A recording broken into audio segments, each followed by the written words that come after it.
Olá, como vai? Bem-vinda ao ONU News em português. Eu sou Mônica Vilela Grayle e hoje no nosso estúdio nós temos um convidado de honra, o presidente de São Tomé e Príncipe, Carlos Villanova, que está conosco aqui nas Nações Unidas. Ele vai participar de uma reunião importante sobre o seu país na Comissão de Consolidação da Paz. Presidente, que prazer revê-lo aqui na ONU News em português. O prazer é todo meu e também aproveito este palco para cumprimentar todos os que nos ouvem e nos veem do outro lado. Portanto, muito bom dia a todos. Presidente Carlos Villanova, qual é a mensagem que o senhor traz para a Comissão de Consolidação da Paz? Trago uma mensagem em nome do povo de São Tomé e Príncipe, que eu represento, uma mensagem de construção de paz. Nós, neste momento, temos elaborado uma estratégia para lidar e prevenir conflitos, que será apresentada amanhã, quinta-feira, e através dela trazermos e expormos o que é a situação real, o que nós pensamos fazer para prevenir e com o que vamos poder contar com a Comissão da Construção da Paz, baseada aqui nas Nações Unidas, para nos ajudar a implementar essa estratégia. Portanto, esta é a principal mensagem que me traz cá.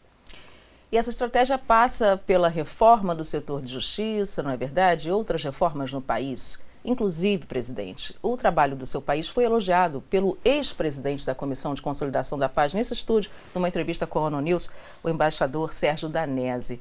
Agora, o país passou por várias tentativas de golpe de Estado, algumas mal-sucedidas, algumas bem-sucedidas, não é verdade? E isso há várias décadas. O que vai ser feito diferente agora com o apoio dessa comissão? Bom, é verdade que o país viveu esses momentos de conturbação, mas esses momentos também não foram bem resolvidos. Não foram bem resolvidos por desconhecimento, por falta de capacidade e, sobretudo, por não ter havido nenhuma estratégia, nem acompanhamento. Repara, ninguém nasce e cresce sozinho. Aos pais, à família. E um país tem uma família, as Nações Unidas é uma família. E através dela, o que é que eu aprendi ou depreendo? Os que têm a sua situação consolidada em termos de prevenção e de paz podem partilhar e ajudar aqueles que não a têm. Nós não somos, provavelmente, o país que tenha mais conflitos, o país que tenha vivido situações mais graves, mas nós temos uma situação preocupante com todo este passado recente de tentativas de subversão. Nós temos um caso que abala os direitos humanos, que é preciso resolver e que aconteceu recentemente, já no meu mandato. E tudo isso fez-nos pensar e refletir, porque se nós não olharmos para essas situações com o olho de quem vê e sabe o que está a acontecer e quer uma solução para esses problemas, que é o que nós pretendemos. Eu lembro-me que em 2023, ainda com o anterior primeiro-ministro, pedi, e houve também a colaboração da parte dele, as Nações Unidas e a Comissão Económica dos Estados da África Central, os dois, para refletirmos sobre este assunto. E foi assim que nasce essa estratégia, nasce esse trabalho que tem sido acompanhado por essas duas grandes instituições e é com elas, sobretudo agora com as Nações Unidas, que nós queremos implementar, ter assistência para também ajudar a resolver os conflitos e prevenir. Isso passa pelos setores da segurança, pelos setores das forças, passa pela sociedade civil, passa por uma melhor interação com a sociedade civil, empoderamento das mulheres e dos jovens. Não nos esqueçamos que eu estou a presidir um país que quase metade da população tem menos de 18 anos. Portanto, é preciso pensar nelas. O que é um dividendo demográfico também, exatamente, né? Como se diz, um aspecto positivo. Mas também passa, presidente, obviamente, pelo diálogo com os militares, não é verdade? Certo. E esse diálogo tem sido construído, tem sido feito, e na estratégia há definições que são claras. Também convém que haja uma maior partilha desse poder dentro das forças com as mulheres. Permitir que haja mais e que tenham mais influência também. Porque não é só uma questão de género. É preciso reconhecer que as mulheres vão mais ao detalhe que os homens. Isto é importante. Isto é importante. Hoje já temos umas forças armadas com mulheres oficiais e com um percurso feito, mas precisamos que esse alargamento seja feito. E precisamos que, sobretudo, que haja muito diálogo nas forças, na sociedade civil e em toda a sociedade, porque é através do diálogo que nós conseguimos prevenir os conflitos. E mais mulheres, esse dado que o senhor traz é bem interessante, porque a própria ONU já falou sobre isso. Se as mulheres estão envolvidas em negociações de paz, a paz dura, em média, 15 anos mais do que se elas não tivessem envolvidas. Então, esse realmente é um passo inteligente. Um dado importante. Super importante. Presidente Carlos Villanova, vamos agora falar de alguns pontos positivos que o seu país tem alcançado. A grande notícia em dezembro foi a graduação, não é? Deixou de ser um dos países menos desenvolvidos do mundo e nesse momento foi elogiado pela própria subsecretária dessa área, que disse que o que São Tomé e Príncipe tinha feito era uma inspiração para outros países também. Na área em 2007, como a gente lembra, estou indo um pouquinho lá para trás, mas houve o perdão da dívida por parte do FMI e do Banco Mundial, que foi também um passo importante para o país. E recentes notícias, como a queda da inflação, que caiu de 17% para menos de 10% agora. Um outro ponto bastante positivo foi o aumento da cobertura universal de saúde, que em 2010 era de 47% e passou a 59% em 2021. Ou seja, passos bastante positivos. Agora, como é que o país, presidente, está se preparando para encarar esse cenário geoestratégico no momento de bastante desafio, eu diria, dificuldade, não é? Choques externos e tão importante para São Tomé e Príncipe, a questão da mudança climática. Um país rico em petróleo, mas rico também em muita biodiversidade. Muito bem. Tocou num assunto que é importante e que me é muito querido. Eu digo-lhe porquê e não tenho problema nenhum em deixar o meu ponto de vista sobre ele. É claro que hoje é difícil separar o ponto de vista do cidadão pessoal e do presidente, portanto elas confundem-se e eu compreendo isto. Eu digo isto porquê? Porque eu já sei que depois do que eu vou dizer haverá análises, haverá contra-análises, haverá opiniões e pode ser que todos não sejam favoráveis. O salto dado, digamos que a conquista para país de desenvolvimento médio, hoje tem que ser visto como positivo e tem que ser encarado para que daqui para frente façamos mais e melhor. Já não é a altura de dizer talvez foi prematuro, talvez não foi bom. Não, está feito, está conseguido. É a realidade. E agora é a realidade. Bom, eu vejo este salto como algo de sustentável e inclusivo. Que deve ser feito muito acompanhado pelo setor privado, que seja robusto. Um setor privado robusto que gere empregos. E que gere empregos e que depois possa ajudar a construir uma economia sustentável, com crescimento sustentável. Mas isso tem que ser alicerçado em algum lado. E eu vejo dois alicerces principais. O primeiro alicerce que eu vejo nisto é na biodiversidade e na transição energética. E, claro, levando a ponto de promover a economia verde e azul. Mas tem vulnerabilidades. Eu já lhe digo quais são essas vulnerabilidades também do meu ponto, porque não tem só apoios. Nós temos três principais vulnerabilidades. A ambiental, com as mudanças climáticas, como vê, porque ela é tão abrangente, ela é tão transversal que é preciso considerá-la cada vez mais e mais.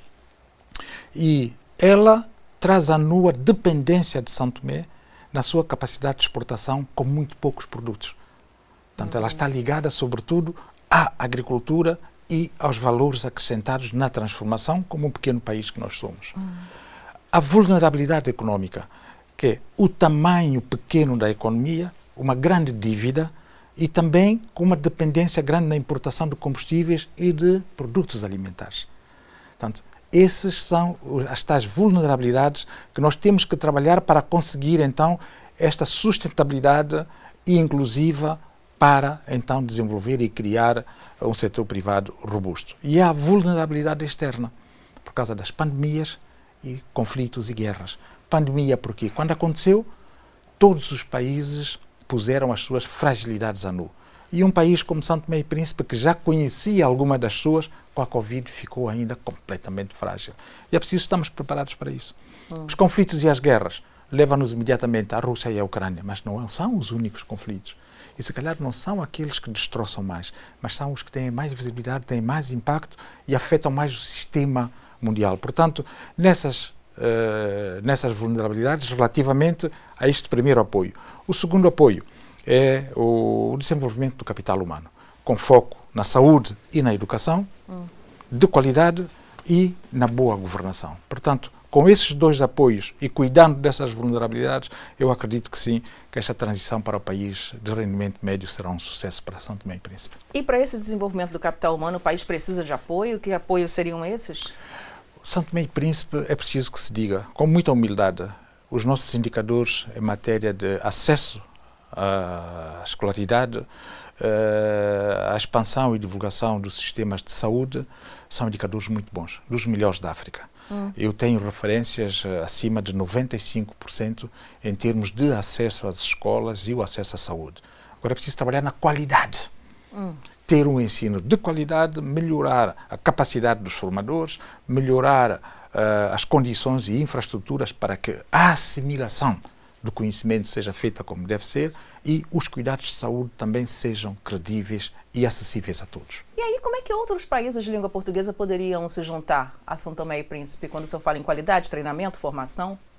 Temos trabalhado em parceria no quadro bilateral com alguns países, desde logo ao nível da África temos Cabo Verde, Angola, com quem, mesmo Moçambique, nós temos muitos médicos, portanto a área da saúde é uma das que com Moçambique cooperamos melhor, com Cabo Verde é no setor da administração e do turismo e com Portugal é um bocado em todas as áreas e com o Brasil também.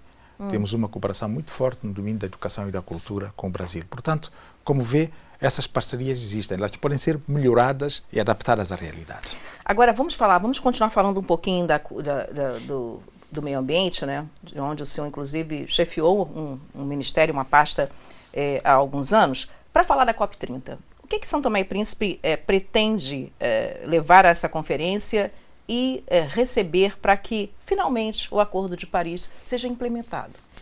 Exatamente. Isto tem sido uma espécie, não é bem um calcanhar daqueles, mas tem sido daqueles dossiês que criou muita expectativa, mas que correspondeu pouco. Eu tive o privilégio de estar no Rio+20, eu tive o privilégio de estar em Paris, de estar em Glasgow. E em alguns momentos parecia que saíamos frustrados dessas COPs. São Tomé e Príncipe é um pequeno estado insular em vias de desenvolvimento e com todas as consequências de quem consome mais do que prejudica. Digamos, nós absorvemos e nós quase que não poluímos. Nós protegemos, conservamos, quer no mar, quer em terra. Lembrar-lhe que a Ilha do Príncipe, que é a segunda maior ilha, é um património mundial da biodiversidade da Unesco há mais de 12 anos. Isso requer um esforço. Em África, na América Latina, nós temos que reconhecer que há populações que vivem da floresta, vivem no meio da biodiversidade, estão-se adaptadas e elas confundem-se com isso. E hoje, nós, para protegermos, muitas vezes temos que deslocar essas pessoas, retirá-las do seu próprio meio, mas fazer o que com elas? Ajudá-las como? Portanto, nas COPs, quando se diz que há fundos para mitigar, é preciso que esses fundos estejam disponíveis e acessíveis, o que não tem sido o caso. Portanto, uma das coisas que vamos levar à COP é exatamente isso. E por que não, presidente? O que se conversa nesses fóruns internacionais quando se fecha a porta? Por que esse dinheiro não chega? Difícil de lhe explicar. Conversamos e assinamos. A gente conversa e assina documentos. E ratifica. Ratifica. Mas depois não se consegue construir o que nós ratificamos. Porque o ser humano é assim, é inconformado. A saída dessas reuniões, depois estamos todos de acordo, começamos a entrar em desacordo e começamos a sair, em alguns casos. Não quero referir o nome para não fazer publicidade, mas nós temos casos de verdadeiras potências económicas a nível do mundo que entram e saem e que desequilibram todo um sistema. Em outros casos também, foi o que o senhor falou, depois que saem, começam a fazer as contas, né? Como qualquer pessoa faz a sua conta, a sua contabilidade, isso também pode acontecer, mas infelizmente é preciso, porque sem financiamento não vai haver mitigação. Não se consegue. Agora, por último, vamos falar um pouquinho sobre língua portuguesa, não é? Presidente, São Tomé agora é parte, há alguns anos, do Fórum de Macau, né? Depois de retomar suas relações com a China. e tantos outros fóruns onde o português é língua oficial. Estamos falando da União Africana, estamos falando da própria CPLP.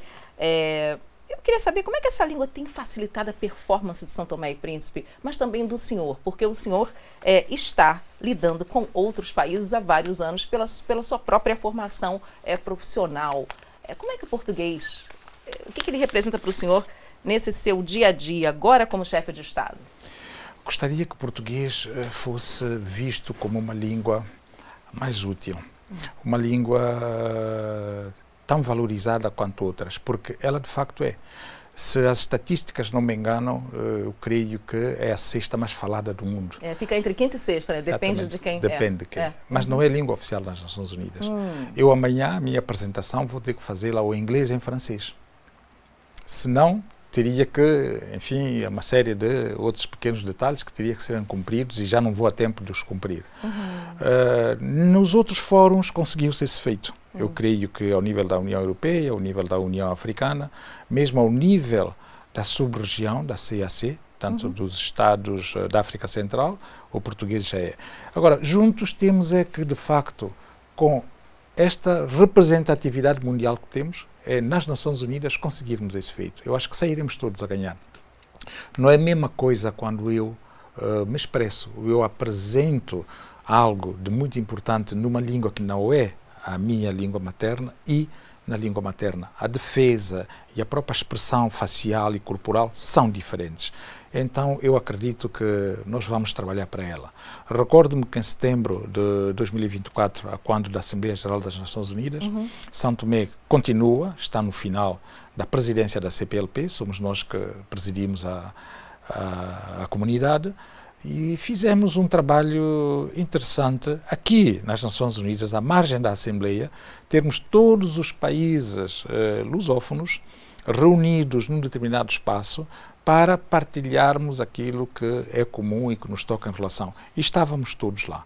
Correu muito bem, foi uma conversa muito boa, muito útil, com resultados muito positivos de alguns pequenos conflitos que era preciso resolver na altura, que ficaram todos resolvidos ao nível da CPLP. E eu acredito que a próxima presidência rotativa continue esse trabalho e, se puder conseguir que o português seja a língua oficial das Nações Unidas, será um grande feito para todos nós. E Portugal, no seu próprio programa de governo, já colocou o prazo até 2030, não é verdade? Ou seja, agora é uma questão de concertação política. Exatamente. 2030 parece que está longe, não está longe, Não está ao virar longe. da esquina. É verdade. Está ao virar da esquina. Eu espero que consigamos isso. Presidente Carlos Villanova, que alegria recebê-lo aqui, presidente de São Tomé e Príncipe. Mais alguma coisa que o senhor gostaria de acrescentar a essa entrevista? Não, eu quero primeiro felicitar, através de vós, todo o sistema das Nações Unidas. É a segunda vez que eu tenho o grato prazer de estar aqui. É uma oportunidade muito grande, um palco privilegiado para mim e para o meu país, e na qualidade de presidente pro tempore também da CPLP para toda a comunidade lusófona dos países de língua portuguesa, e desejar a todos eles muitos sucessos, um bem-estar aos seus povos, aos seus dirigentes, e que juntos nós continuaremos a fazer conquistas para o bem dos nossos países, dos nossos povos e também da nossa comunidade. Muito obrigada, senhor presidente. Muito obrigada. E volte sempre. Obrigado. Obrigada. Muito obrigado.